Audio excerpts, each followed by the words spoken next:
하나님 말씀 나홈서 3장입니다. 나홈서 3장 1절에서 끝절까지 말씀 교독합니다. 1절 말씀 제가 먼저 받들어 봉독드립니다.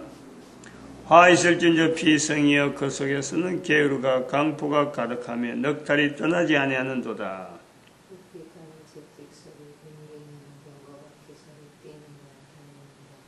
충돌하는 기병, 번쩍이는 칼, 번개 같은 창, 살육당한 때, 큰 무더기 죽음, 무수한 시체여 사람이 그 시체에 걸려 넘어지니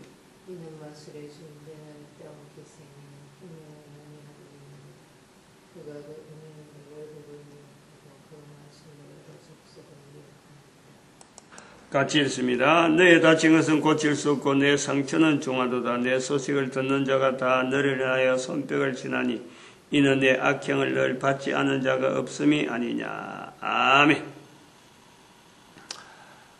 만군의 여호와의 말씀에 내가 내 대적이 되어 하는 표현이 있는 이 말씀을 한번 중심에 보랍니다.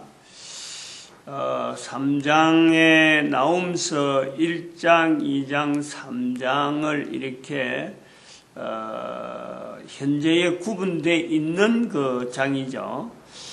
이 장에 3장에 들어와서 2장과 연결해서 또 한편으로는 2장을 1절과 13절, 2장의 1절과 13절, 3장은 1절에서 19절, 이렇게 또 절이 또 구분되어 있는데, 이 절이 구분되어진 거하고 장절이 구분되어진 거하고 다른 성경에는 그런 내용을 많이 따졌는데 이번에 나홈서가 들어올 때는 그건 하나도 안 따지고 그냥 일단 1, 2, 3장 구분해놔 가지고 연대를, 인류 연대에 대한 내용을, 특별히 대한민국하고 연결되어지는 내용으로 이 3장을 구분했는데, 오늘은 만군의 여호와의 말씀에 내가 내 대적이 되어 하는 이 말씀을 가지고 한번 다시 장절을 뛰어넘어서, 장절의 구분 그 자체를 뛰어넘어서 이 만군의 여호와의 말씀에 하는 이 내용을 한번 정리를 해보랍니다. 이건 성경 해석하는데 하나의 조금 기교죠.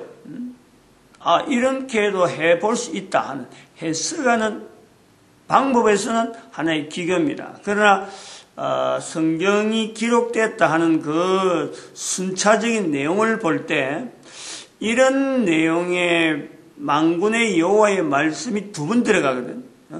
나홈서 전체에 만군의 여호와의 말씀에 내가 내 대적이 되어 하는 이 표현이 두 번 들어갑니다. 그래서 2장의 마지막 절에 있길래 이걸 상당히 강조를 하긴 하고, 또 그러고 대적이 되어 가는 그 자리와 3장 1절에 있는 화 있을진저 피성이여 하는 그 내용하고 결국 똑같은 내용으로 3장의 시작을, 마지막 2장의 마지막 부분과 3장의 처음 시작을 연결하긴 했는데, 그러나 장절을 근거로 기본적으로 나홈서를 1, 2, 3장으로 기본적으로 시도할 때는 그렇게 연결하는 것 자체가 무난한 어떤 해석의 틀이고, 또 그건 한번 이렇게 스피치, 뭔가를 알릴 때에 하나의 요소가 되긴 됩니다만은, 성경을 기록하는 전체로 보면은, 시작과 처음으로 보면은, 그땐 장절이 없었단 말이에요.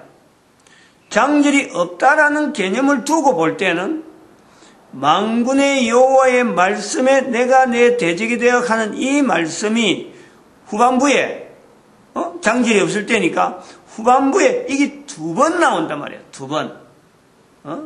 똑같은 표현이 두 번 나와요. 그리고 똑같은 표현이 간단한 어떤 단어가 아니고 하나의 문장으로서 하나님에 대한 표현을 하면서 또 우리 모든 인간들에 대한 상태를 이야기하는 거로 이 두 번이나 나온다. 이거는 보통 문제가 아닌 거죠. 일단은.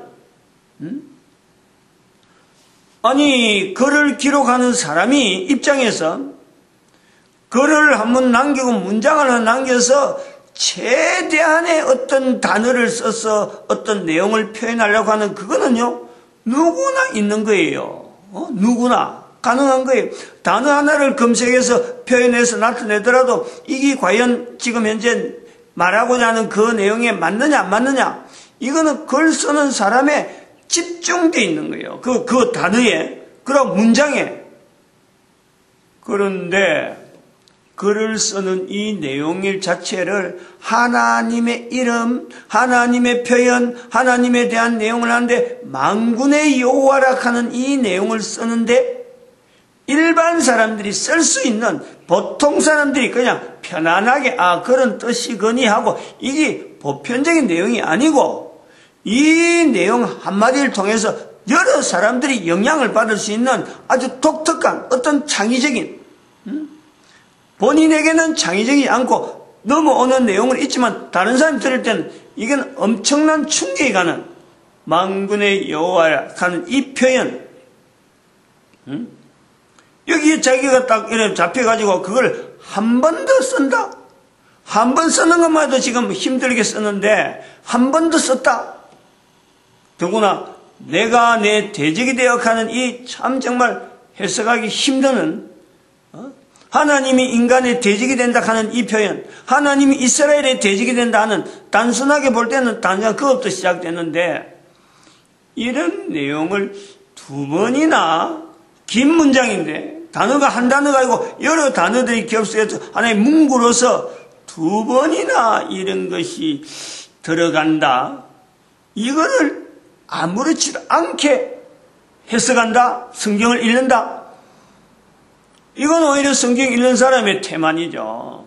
적어도 해석을 한다면은, 읽는 사람이야 그냥 넘어간다 하더라도 성경을 해석하는 입장에서 보면은, 해석해서 다른 사람들에게 문장의 어떤 내용을, 이런저런 내용의 여러 가지 문맥을 서로 이야기를 해서 앞서서 알아는 사람으로 볼 때는 이거 그냥 넘어갈 수 없는 문제가 분명하죠. 근데 여기 이제 장에 있는 1, 2, 3장이라 하는 그 요소에서 장이 이렇게 딱 구분되어 있는 그거로 전해가지고 대한민국의 입장에서만 봤을 때 1, 2, 3장이라 하는 그 의미를 우리가 장을 통해서 이렇게 해석에 넘어가는 중에 또 그런 때따로 그 자체, 그 표현 자체에 대한 의미는 분명히 우리가 인식을 해서 했습니다. 그것 자체를 가지고 표현 자체가 약하다 이런 내용은 아닌데, 좀 문맥에 있어 가지고의 문장의 순서, 문장이 앞에 있었고 또 뒤에 있었다, 요 요소에 대해서 이걸 도대체 어느 정도 무게를 잡고 봐야 되느냐, 이거는 장으로 구분하는 건 또 다른 측면이거든요. 전혀 다른 거 아니에요.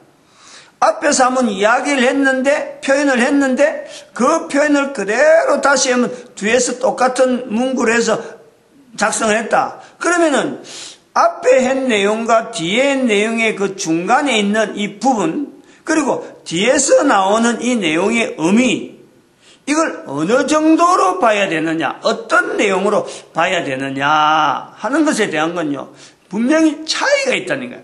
앞에 한번 썼고, 앞에 한번 써가지고 뒤에서 올 때까지의 그 앞에 쓴 거에서 뒤에 사이가 되어지는, 즉 2장 13절부터 3장 4절, 3장 4절까지, 3장 5절에 이제 이게 있으니까, 그러면 2장 13절에서 3장 4절까지의 내용하고 3장 5절부터 3장 19절 마지막, 마지막이 되든지 또 혹시 3장 18절이나 17절까지로 되겠죠. 앞에라도 어떻게 되겠지. 그건 저것도 3장 5절부터 3장 마지막 절이 되든지, 자, 어떤 그 뒤에 나오는 이 부분은 분명히 의미가 있다는 거예요. 앞에 선행문구가 있으면은 선행문장, 앞에 문단이라까지 이런 거 하면 문단으로 보는 거죠. 2장 13절부터 3장 4절까지를 선행문단으로 보고 3장 5절부터를 후행문단, 뒤따라오는 문단으로 봤을 적에 관계가 어떻게 되느냐 이거예요. 앞에 있는 선행과 후행의 그 문단의 관계, 그 두 개를 비교해서 어떤 관계가 있을까? 그거는 장절을 구분하는 것하고는 전혀 다른 의미죠. 전혀 다른 의미. 이것이 만군의 여호와의 말씀에 내가 내 대적이 되어 하는 이 문장을 긴 성경의 선지서가 아니고 짧은 3장 분량까지밖에 안 되는 짧은 문장인데도 불구하고 이걸 뒤에 배치시켜놓고 뒤에 후단에 장절이 없을 때 보면 후단에다 배치시켜놓고 앞에의 선행과 뒤의 선행, 후행의 관계가 뭔가가 관계가 있을 것 같은 내용, 안에 내용 자체, 선행되어지는 그 문장과 후행되어지는 그 문단 사이에 그 관계성이 있는 것 같은, 별도로 여기서 장으로 해가지고 내용을 볼 것이 아니라 이 어떤 2장 13절 내용, 3장 5절에 있는 이 내용을 기록하는 선지자 나훔의 어떤 의도를 읽을 수 있는 그런 내용이란 말이죠.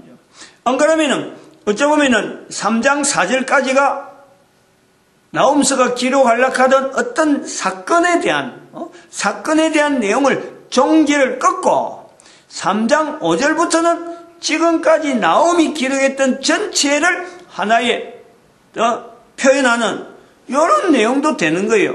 1장 1절에서부터 1장 1절에서 3장 4절까지가 어쩌보면 전체의 내용으로 정리를 하고 내용이라 보고 그 내용을 다시 3장 5절에서 한 번 더 리피트, 다시 한 번 더, 즉 묵시로서, 묵시라 그런 것 1장 1절에 있는 내용을 3장 5절에서 묵시로서 표현하는 어떤 정리하는 내용으로도 볼 수 있다.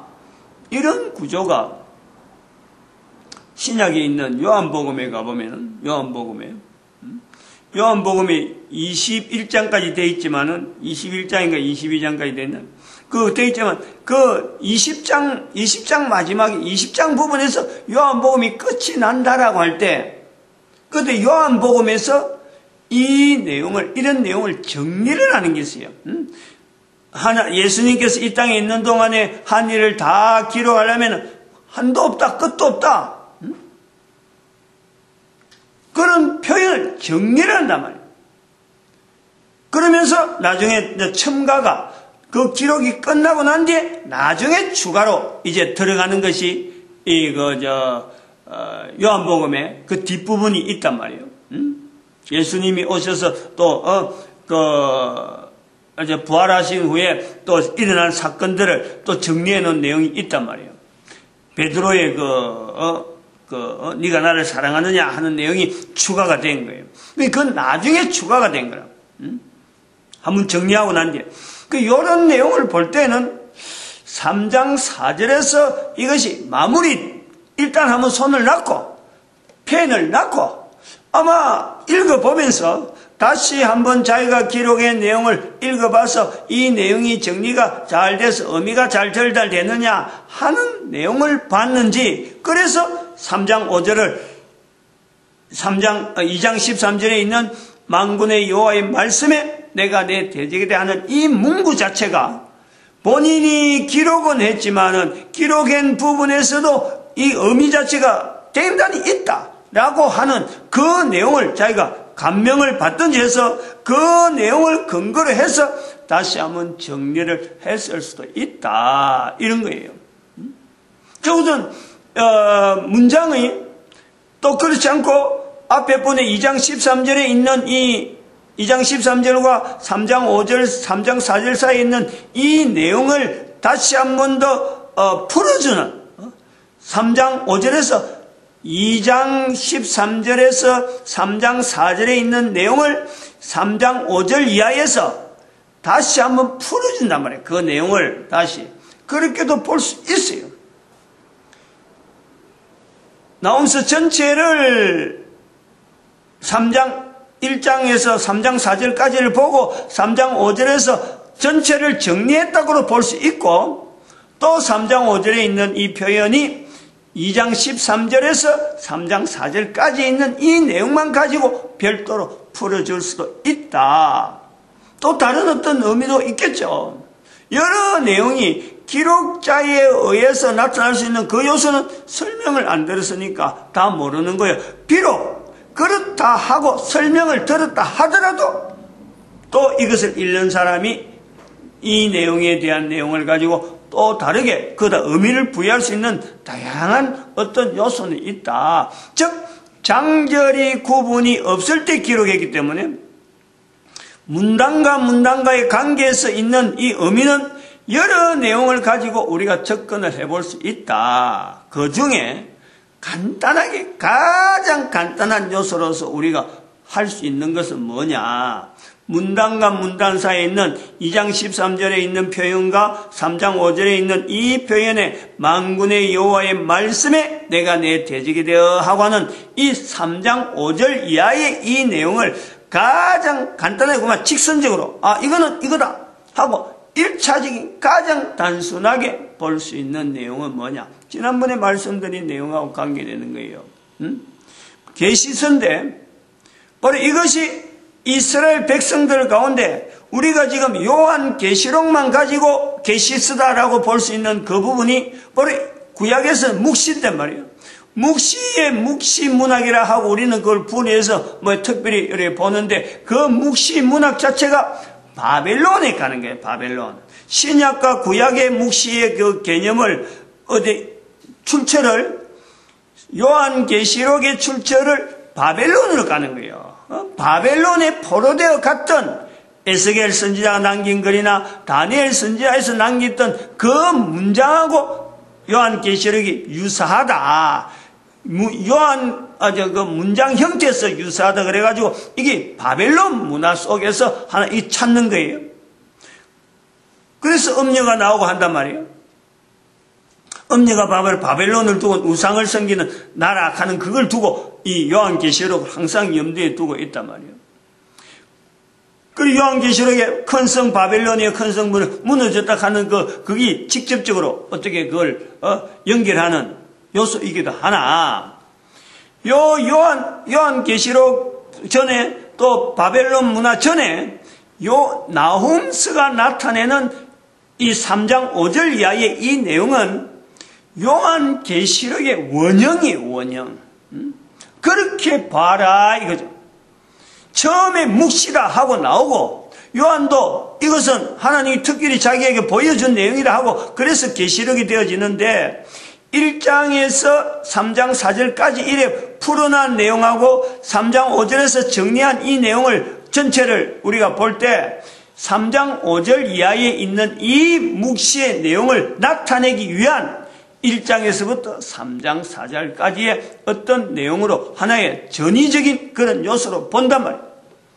그러면요 3장 5절에서 나오는 이 내용은 전체가 다 이스라엘 백성들이 바벨론에 가기 전에 이미 이스라엘 사회 속에 하나님에 의해서 나타난 이 신앙을 하는 중에 이스라엘 백성들이 가지고 있는 요한계시록적인 즉 인류의 종말이면 종말 또 어떤 이스라엘이면 종말이면 종말 예수님 오실 때까지의 그 그리스도 오심에 대한 어떤 종말이면 종말 하는 종말적인 이런 내용들이 이미 선행되어 있었다.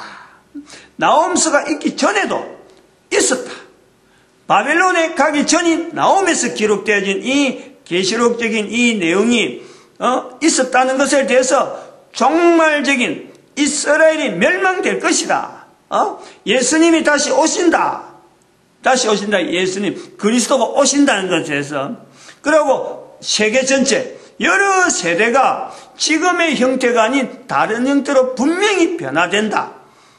보이는 국가의 형태를 보면서 나타내는 요한계시록적인 그리고 그 요한계시록적인 할 때 우리는 여기에 인류의 종말의 형태를 종말론적인 형태를 우리가 본다. 이거는 이런 내용에 대한 건요.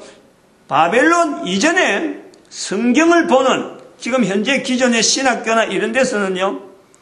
바벨론 이전의 종말론에 대한 표현은요. 어림도 없어요. 언급을 하지 않는단 말이에요.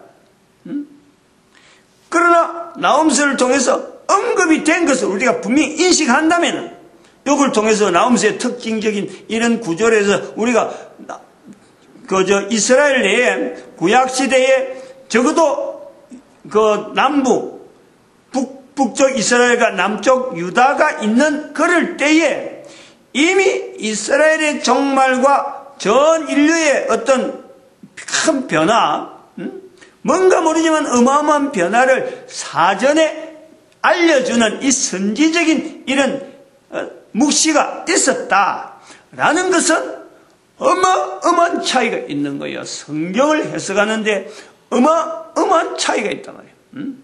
지금까지 성경을, 구약 성경을 보는 것은 순전히 바벨론의 포로를 통해서 바벨론 포로에서 돌아오는 이스라엘의 출애굽에 대한 그걸 비추고 있는 거예요. 늘 그걸 비추고 있다니. 출애굽되어지는 이스라엘과 바벨론에서 포로되어져서 포로에서 돌아오는 이스라엘. 그래서 예수님 오심에 대한 여러 가지 내용이 항상 구원에만 초점이 맞춰 있다 이거예요. 전체 성경의 내용에 구원에만 맞춰 있다는 거죠. 모든 사람이 구원을 얻으며 하는 이 요소에서 이렇게 어려운 데서 이렇게 구해지는 이 내용만 있단 말이에요. 그런데 여기에 그 어려운 데서 구해지는 그 요소가 종말의 내용에서 마지막 단에서 보는 이 요소가 결여되어 있단 말이에요. 성경을 볼 때 그런 게 결여되어 있다. 즉 예수님이 다시 오시면서 이 구원에 대한 내용의 마지막 환경, 어떤 환경에서 마지막이 될 거다. 이 내용을요 진척을 못해요. 진척을. 이 내용이 연결해서 빌립보서 2장 11절에서 빌립보서 2장 9절에서 11절의 내용하고 연결되어야 될 분명한 어떤 종말론적인 이스라엘 사회가 같이 겸해 있는 바벨론 포로 출애굽 애굽에서 돌아오는 이스라엘 백성들의 그 내용과 예수님의 초림과 예수님의 재림, 이 내용이 같이 언급되어져야 될 내용인데 이것이 성경을 해석하는 현재 구약 성경을 보는 시야 자체가 단편적이다. 즉 하나다 하나. 이게 두 개가 같이 가야 돼요. 종말과 더불어서 구원에 대한 내용이 같이 가야 되는데 성경에는 구원만 있는 거로 구세주 예수님에 대한 이야기만 있는 거로 그렇게 되어 있어요. 그런 설명으로 일관성이 일획적으로 나온단 말이야. 지금 현재 있는 상황이 어마어마한 큰 변화가 있을 것이다. 요거에 대한 건 전혀 염두에 두지 않아요. 그러니까 교회가 막 건물만 찔러가고 말이야. 우리 교회만 최고고 말이야. 이렇게 하는 거죠. 마치겠습니다. 기도드립니다. 할렐루야.